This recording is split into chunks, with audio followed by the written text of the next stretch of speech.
AP deputy CM Pawan stylish star Allu Arjun ను target చేశారా? 40 ఏళ్ల క్రితం హీరో అడవులను కాపాడేవాడు. ఇప్పుడు హీరో అడవుల్లో చెట్లను నరికి స్మగ్లింగ్ చేస్తున్నాడు అంటూ పవన్ చేసిన విమర్శలు దేనికి సంకేతం?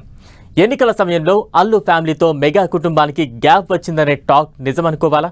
డిప్యూటీ సీఎం ఆగ్రహంతో పుష్ప 2 సినిమాకు సెన్సార్ కష్టాలు పొంచి ఉన్నట్లేనా?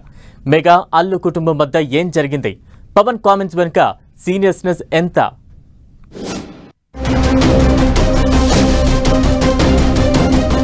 స్టైలిష్ స్టార్ అల్లు అర్జున్ పై జనసేన అధినేత ఆంధ్రప్రదేశ్ ఉప ముఖ్యమంత్రి పవన్ కళ్యాణ్ కోపం వచ్చిందా? బెంగళూరు పర్యటనలో పవన్ పుష్ప సినిమాను టార్గెట్ చేస్తూ చేసిన విమర్శలు టాలీవుడ్ లో సంచలనం సృష్టిస్తున్నాయి. గత కొంతకాలంగా మెగా అల్లు ఫ్యామిలీల మధ్య రాజకీయంగా విభేదాలు ఉన్నట్లు ప్రచారం జరుగుతోంది. ఈ పరిస్థితుల్లో పవన్ చేసిన వ్యాఖ్యలతో ఆ ప్రచారం నిజమేనని నమ్మాల్సి వస్తోందంటున్నారు సినీ విమర్శకులు. ఏపీ అసెంబ్లీ ఎన్నికల సమయంలో తన స్నేహితుడైన నంద్యాల వైసీపీ అభ్యర్థి శిల్పా రవిచంద్రారెడ్డికి మద్దతుగా అల్లు అర్జున్ ప్రచారం చేయడం విమర్శలకు దారితీసింది. జనసేనాని పవన్ పిఠాపురంలో ఎమ్మెల్యేగా పోటీ చేయగా ఆయనకు మద్దతు ప్రకటిస్తూ ట్వీట్ చేసిన అల్లు అర్జున్ తన ప్రత్యర్థి పార్టీకి చెందిన ఎమ్మెల్యే అభ్యర్థికి మద్దతుగా క్షేత్రస్థాయి ప్రచారానికి వెళ్లడం పవన్ ఆగ్రహానికి కారణమైందంటున్నారు. అప్పట్నుంచి ఈ వివాదం ఏదో రూపంలో బయటకు వస్తూనే ఉంది. ఇటీవల పవన్ కళ్యాణ్ సోదరుడు నాగబాబు కూడా టాలీవుడ్ ఎవరి తాత సొత్తు కాదంటూ చేసిన వ్యాఖ్యలు అల్లు ఫ్యామిలీని ఉద్దేశించినవే అన్న ఊహాగానాలకు తెరలేపాయి.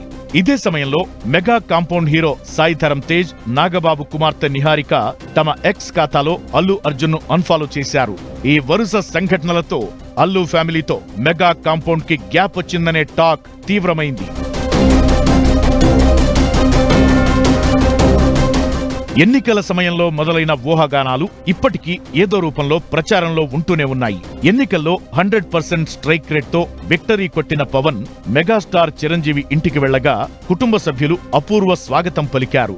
ఆ సమయంలోనూ అల్లు కుటుంబం కనిపించకపోవడంతో విభేదాలు మరింత తీవ్రమైనట్లు టాక్ వినిపించింది.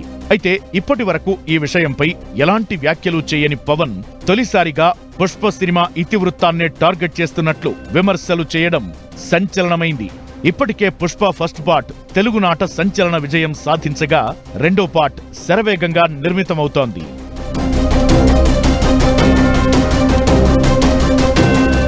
కన్నడ సినిమా గంధడ గుడిని ప్రస్తావిస్తూ పుష్పపై పరోక్షంగా విమర్శలు గుప్పించారు పవన్. గంధడ గుడి సినిమా నేపథ్యమంతా అడవులు, ప్రకృతిని రక్షించాలనే కథే ఉంటుంది. ఈ సినిమాకు పూర్తి విరుద్ధమైన కథాంశంతో పుష్ప ఉంటుంది. దీంతో పవన్ వ్యాఖ్యలు హీట్ పుట్టిస్తున్నాయి. డైరెక్టర్ సుకుమార్, అల్లు అర్జున్ కాంబినేషన్ లో తెరకెక్కిన పుష్ప 2 ఈ ఏడాది డిసెంబర్ 6న విడుదలకు రెడీ అవుతోంది. దీంతో పవన్ వ్యాఖ్యలు ఖచ్చితంగా పుష్ప 2 పై ప్రభావం చూపించే అవకాశముందని ఇప్పటికే అల్లు అర్జున్ పై కోపంగా ఉన్న పవన్ ఫ్యాన్స్ తాజా వ్యాఖ్యలతో మరింత రెచ్చిపోయే అవకాశం లేకపోలేదంటున్నారు.